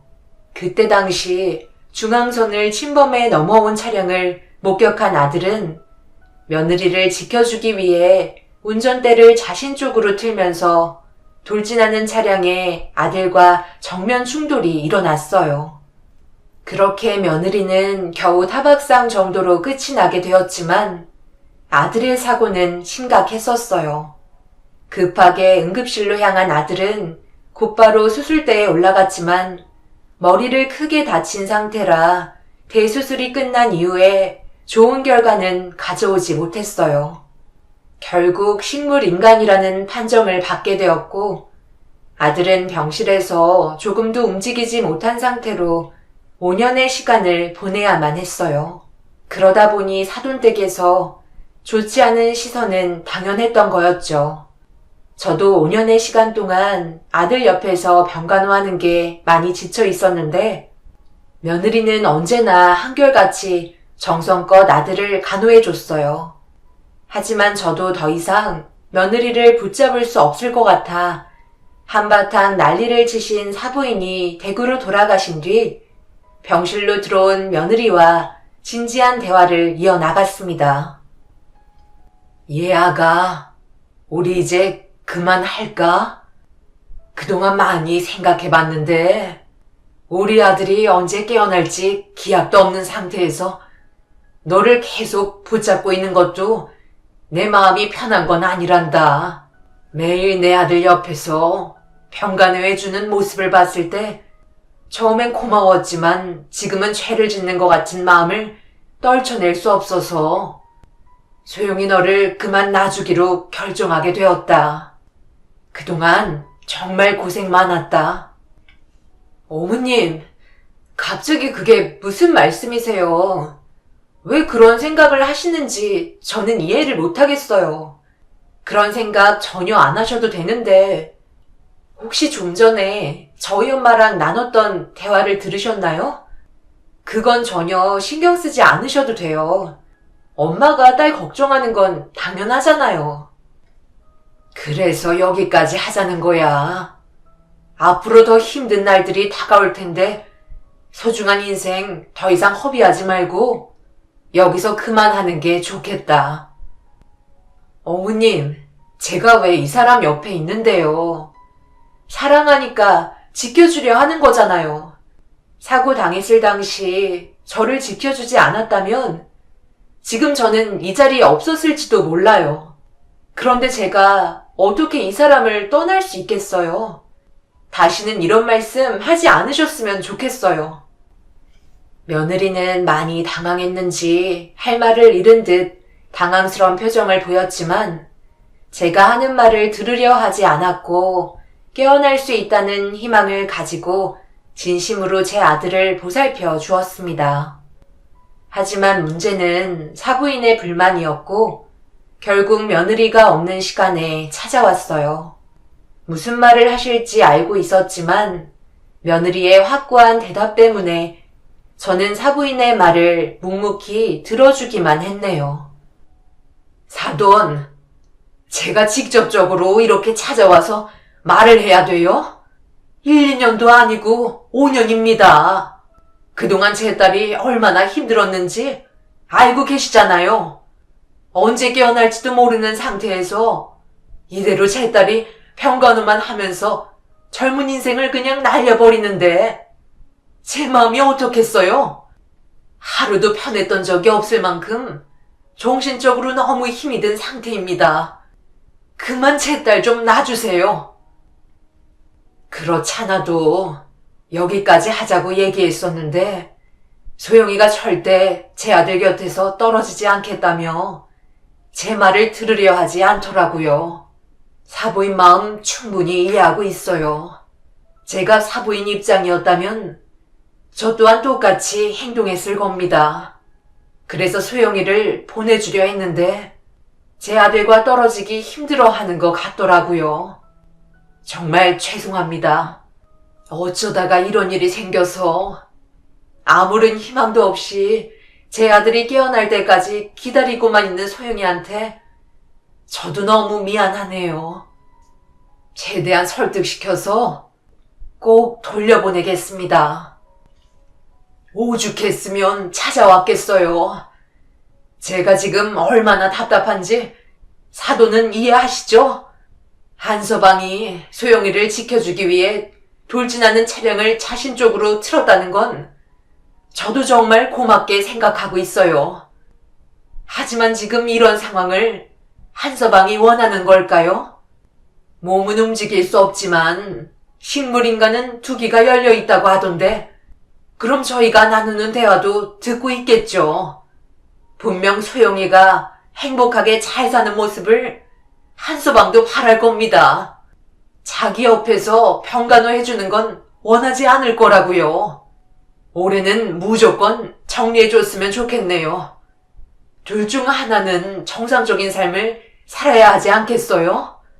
당연히 제 딸이 사지 멀쩡하니까 다른 인연 찾아 행복한 가정을 꾸렸으면 좋겠네요. 그럼 사돈께서 제 딸을 보내주실 거라 믿고 기다리고 있겠습니다. 오랜 시간 걸리지 않겠죠? 사부인은 며느리가 원래의 자리로 돌아오길 간절히 바라고 있었습니다. 저도 똑같은 의견과 입장이었기 때문에 사부인의 부탁을 들어주겠다며 최대한 서둘러 평범한 생활을 할 수 있게 설득시키겠다고 흥분한 사부인을 안심시켜 드렸어요. 사부인은 저와 긴 대화를 주고받은 뒤 시계를 쳐다봤어요. 곧 며느리가 퇴근 시간이기 때문에 병실에 온 걸 밝히고 싶지 않으셨는지 자리에서 일어나 급하게 인사를 나눈 뒤 사부인은 그렇게 돌아가셨습니다. 그리고 잠시 뒤 며느리가 숨을 헐떡이며 병실 문을 열고 들어왔어요. 알고 보니 제가 고생하고 있을까봐 그게 죄송스러워서 뛰어왔다며 예상하지 못한 대답에 좀 전에 있었던 사부인과의 대화가 갑자기 떠올라 결국 그 자리에서 눈물을 흘리고 말았어요. 아들만 정상이었다면 며느리는 정말 행복하게 잘 살아갈 수 있었을 텐데 그런 상황을 만들어주지 못한 제 자신이 너무 한심했었습니다. 그렇게 아들 옆에서 열심을 보이며 지극정성으로 돌봐주고 있었는데 며느리가 갑자기 헛구역질을 하며 급하게 화장실로 뛰어갔어요. 너무 갑작스럽게 일어난 돌발 상황이라 당황스러운 모습을 보이면서 다시 병실로 들어온 며느리에게 무슨 일이 있냐고 물어본 순간 도저히 믿을 수 없는 결과에 경악을 하면서 며느리를 멍하니 바라만 볼 수밖에 없었습니다. 뭐라고? 그게 정말 사실이야? 어떻게 이런 일이? 정말 내 아들의 아이를 가졌다고? 소영아, 너는 내 아들과 결혼하기 전부터 자궁수술을 했었다며. 그래서 아이를 가지지 못하는 상황 아니었어? 그런데 갑자기 내 아들의 아이를 가졌다는 말을 하니 내가 얼마나 당황스럽겠어. 방금 한 행동이 입덧이었다니 정말 믿기지가 않는구나. 지금 꿈을 꾸고 있는 게 아니지? 네, 사실이에요. 이 사람의 아이를 임신한 상태예요. 산부인과에서 예전에 자궁이 2개라 계속해서 몸에 불균형이 오길래 1개를 절제해야만 했어요. 아무래도 정상적이지 못했던 몸이라서 생성이 되는 난자의 상태도 남들과 달랐기 때문에 임신이 안 될 가능성이 높다고 했었어요. 그런데 몇 달 전에 남편이 혹시 모를 일을 대비해 예전에 냉동정자를 보관해 둔 적이 있었는데 그 기간이 최대 15년밖에 안 된다고 하길래 저도 나이가 있고 이 사람 아이를 현재 가질 수 없는 상태이다 보니 어차피 나중에 버려지게 될 바엔 시도라도 해보는 게 좋을 것 같아 어머님께는 비밀로 하고 아이를 가지기 위해 냉동 보관된 정자로 임신을 시도하게 되었던 거예요. 그런데 제 몸도 온전치 않은 상태라 임신을 해도 유산될 확률이 높다는 의사의 말에 어머님께는 임신 상태에서도 말씀드리지 못하고 있었는데 입덧이 너무 심해서 결국 임신 사실을 알려드릴 수밖에 없었네요. 자궁이 2개였다니. 말도 안 돼. 정말 이런 경우도 다 있는 거야? 그런데 앞으로 어떻게 하려고 혼자서 이런 중요한 문제를 결정한 거야? 보다시피 내 아들은 일어나지 못하는 상태인 걸 알면서 상황을 더 힘들게 만들면 어떡하니?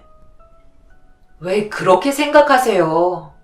저는 어머님과 반대되는 생각을 가지고 임신을 시도한 건데요. 제가 이 사람 아이를 가졌다는 사실을 듣게 되면 어떻게 해서든 일어나려고 노력할 거라는 걸 저는 믿고 있어요.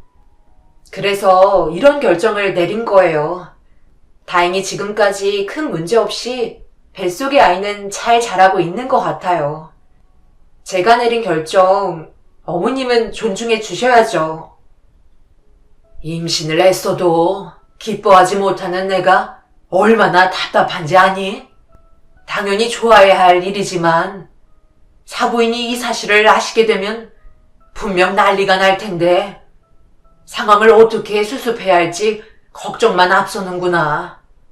그리고 어렵게 임신이 된 상태인데 집에 들어가서 쉬어야지. 힘들게 병원에서 계속 내 아들 병수발 들다가 유산이라도 하면 어쩌려고 그래? 오늘부터 내가 전적으로 아들 평간호에 신경 쓸 테니 소영이 너는 몸 관리에 신경 쓰고 행동 하나하나 조심하도록 해라. 어차피 이렇게 된 거 뱃속의 아이가 무사해야 되지 않겠니? 며느리는 제 아들의 아이를 원했었고 결국 돌발 행동을 하게 되면서 이미 엎질러진 물이라 현실을 받아들여야만 했기에 사부인이 뒤늦게 알게 되는 것보다 하루라도 빨리 사부인께서도 마음의 준비를 하시는 게 좋을 것 같아 제가 먼저 연락을 드렸고 단둘이 진지한 대화를 나누기 위해 약속 장소에서 사부인의 얼굴을 다시 마주했습니다. 표정은 좋지 않았지만 그래도 모든 걸 털어놔야만 해서 며느리가 제 아들의 아이를 임신했다며 어떤 상황이었는지 침착하게 설명을 하기 시작했습니다. 뭐라고요? 그래서 정말 임신이 가능했다는 말이에요? 그런데 이런 중요한 일을 양가 어른에게 한마디 상의도 없이 결정을 지을 수 있는지 너무 당황스럽네요. 한서방이 저렇게 누워있는 상태에서 앞으로 더 안 좋아지기만 할 텐데 이런 결정을 내렸다고 한서방이 일어날 수 있겠어요? 제가 하도 정리하라고 얘기하니까 소영이가 이런 행동을 한 것 같은데 이제 와서 난리를 쳐봤자 뭐 하겠어요.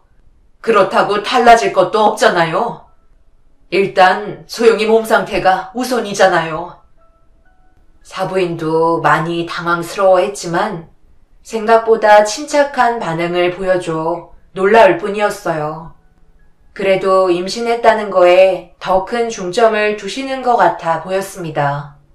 다행히도 큰 문제 없이 대화를 잘 풀어나갈 수 있게 돼서 어느 정도 안심하고 있었는데 병원에서 갑자기 급한 전화가 오게 되었고 저와 사부인은 서둘러 병원으로 향했습니다. 아들에게 문제가 생겨버린 상태였죠. 그렇게 병원에 도착해 갑작스럽게 닥친 상황에 대해 설명을 듣고 있는데 말도 안 되는 진단 결과에 그 자리에서 털썩 주저앉고 말았습니다. 그래도 날이 가면 갈수록 좋아질 거라 생각했던 아들의 몸 상태는 점점 더 악화만 되어 가고 있었고 5년 전 뇌 수술을 받았던 자리에 약간의 문제가 생겼는지 식물인간과 뇌사 상태의 중간 상황에 놓여 있었고 그동안 아들이 오래 버텨왔었지만 어쩔 수 없이 마음의 정리를 해야 할 것 같다는 의사의 말에 결국 오열을 하고 말았습니다. 확실하게 뇌사 판정이 내려지면 길어야 한 달이라고 마음의 준비를 하라는데 이 사실을 어떻게 며느리에게 전달해줘야 할지 몰라 걱정부터 앞섰습니다. 임신을 결정한 이유도 아들이 이런 상황을 듣고 하루빨리 힘내서 일어나길 원하는 마음에 시도한 거였는데 오히려 더욱더 안 좋은 쪽으로만 가고 있는 것 같아 정신적으로 너무 힘이 들었어요. 결국 퇴근하고 병실에 들어온 며느리는 주저앉아 있는 저를 보곤 대충 어떤 상황인지 짐작하고 있는 것 같았습니다. 자신의 배를 쓰다듬으면서 눈물을 흘리고 있었어요. 그런데 금방 세상을 떠날 거라 생각했던 아들이 10달 뒤 세상에 태어날 아이가 무사히 밖으로 나왔다는 소식을 듣고 싶었는지 뇌사 상태에 빠지지 않고 최대한 버티고 있는 듯 보였습니다. 의사가 말해주었던 아들의 몸 상태와는 전혀 다른 모습에 며느리는 오열을 하며 제 아들의 손을 꽉 잡고 있었네요. 그렇게 시간이 지나고 만삭이 된 며느리는 출산 준비를 하기 시작했어요. 그동안 몇 번이나 아들에게 위기가 찾아왔지만 끝까지 버티며 뇌사 상태에 빠지지 않았어요. 그런 모습을 지켜보던 며느리도 아이가 무사히 세상 밖으로 나올 수 있게 최선을 다해 몸에 신경을 썼습니다. 그리고 예상했던 날짜에 신기하게도 며느리는 진통을 느끼기 시작했고 그때부터 출산 준비를 하기 시작했어요. 자궁이 2개였던 며느리의 몸 상태를 꾸준하게 관찰하며 지켜봤었기 때문에 병원에서도 이목이 집중될 정도로 많은 사람들의 관심 대상이었습니다. 그렇게 온 병동이 초비상 상태로 며느리의 출산을 지켜보게 되었고 세상 밖으로 나온 손자의 얼굴을 처음으로 보게 된 순간 저는 그 자리에서 오열을 하고 말았어요. 어디 하나 문제없이 건강하게 출산을 했지만 제가 10달 배 아파 낳았던 아들의 모습과 너무 비슷해서 놀랐습니다. 그렇게 모두의 축복을 받고 태어난 아이는 며느리의 산후조리가 끝남과 동시에 제 아들의 품에 안겨질 수 있었어요. 자신의 아이를 안아볼 수 있었다는 거에 만족했는지 오랜 기간 버텨온 아들은 결국 몸에 이상 반응이 오게 되면서 뇌사 판정을 받게 되었습니다. 그런데 문제는 저에게 또 다른 아픔을 주게 되는 결정을 내려야만 하는 순간이 찾아왔네요. 일단 뇌간을 비롯한 뇌 전체의 기능이 중지되어 있는 상태로 자발 호흡이 불가능하고 의식 회복 가능성도 나타나지 않아 뇌사 판정위원회 소집 결과 만장일치로 뇌사 판정이 내려졌습니다. 이제 정말 아드님을 떠나 보내셔야 되는 준비를 하셔야 되지만 아드님 생의 마지막 숨이 다른 이들의 새로운 시작이 될 수도 있습니다. 전혀 강요는 아니고 부담 갖지 않으셔도 됩니다. 세상을 떠나기 전에 아드님의 소중한 일부가 다른 환자들에게는 절박하고 다시 시작할 수 있는 희망이거든요. 하지만 많은 분들께서 기증을 꺼려 하시는 게 현실입니다. 자신이 사랑하는 사람의 신체의 일부가 훼손되기 때문에 심리적으로 저항감이 생기는 건 당연합니다. 하지만 많은 환자분들이 아드님의 도움을 간절히 기다리고 있습니다. 아들이 뇌사 판정을 받게 된 이후 의사는 여러 가지 안내사항을 알려주었고 그에 따른 고민에 빠져 있는 상태입니다. 지금으로부터 약 2주 정도의 시간이 주어진다고 하네요. 그 기간 안에 제 아들이 많은 사람들에게 도움을 주고 세상을 떠나게 되는지 아니면 신체의 일부가 훼손되지 않고 온전한 모습으로 장례를 치러야 할지 저에게 선택 권한이 남아있는 상황입니다. 며느리도 이 부분에 대해서는 입을 닫고 있는 상태예요. 그만큼 혼란스러운 건 마찬가지인 듯 합니다. 며느리는 그동안 사랑했었던 배우자를 떠나보내야만 한다는 슬픔 때문에 어떠한 결정을 내린다는 게 사실상 어려운 것 같아 보였어요. 그런데 어제 아들 손을 잡고 눈물을 흘리고 있는 저에게 조심스럽게 다가와 제 손을 잡아준 며느리가 입을 열었습니다. 어머님, 지금 많이 힘드신 거 저도 알아요. 저 또한 이 사람을 떠나보내야 한다는 게 너무 마음이 아프거든요. 당장이라도 눈을 뜨고 일어날 것만 같은데 당연히 현실을 받아들이기가 너무 힘들죠. 그래도 저희 5년 넘게 이 사람과 함께하는 동안 어느 정도 마음의 준비는 하고 있었잖아요. 저도 지금 많이 혼란스러운 상황이에요. 하지만 이 사람의 도움으로 많은 분들이 새 삶을 살아갈 수 있다는 건 그 또한 축복 아닐까요? 살아있다는 걸 감사하게 생각하며 남은 인생 행복하게 열심히 살아갈 텐데 이런 사실을 제 아이가 나중에 커서 알게 된다면 그것 또한 자랑스럽게 생각할 것 같아요. 그래, 나도 충분히 많은 생각을 하고 있긴 하지만 내 아들의 신체가 훼손된다는 게 너무 마음이 아프구나. 너도 앞으로 아이를 키우다 보면 알게 되겠지만 그동안 어디 하나 다치지 않게 정말 소중히 키웠던 내 자식의 몸에 손을 댄다는 게 아무리 눈을 감는다 해도 쉬운 결정은 아닌 것 같아. 그래서 쉽게 기증하겠다는 말이 나오지 않는 거야. 분명 내 머리는 좋은 일이라고 하지만 마음은 또 그렇지가 못하네.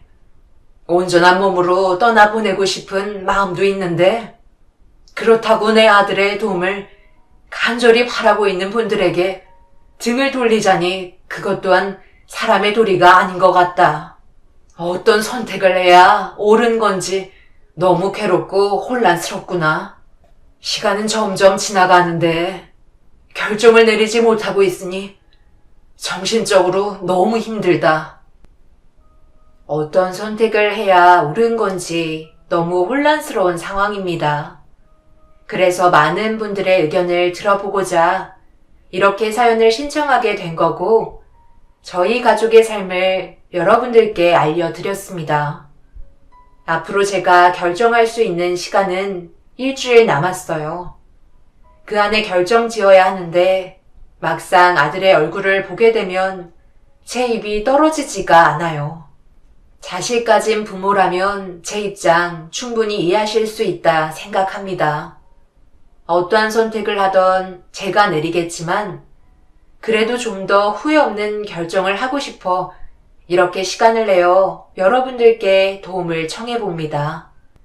그동안 정말 많은 일들이 있었고 새롭게 태어난 손자가 자라는 모습을 보며 행복하게 남은 인생 살 날만 남았지만 제 눈앞에 아들을 떠나보내야 한다는 게 마음이 좋지 않네요.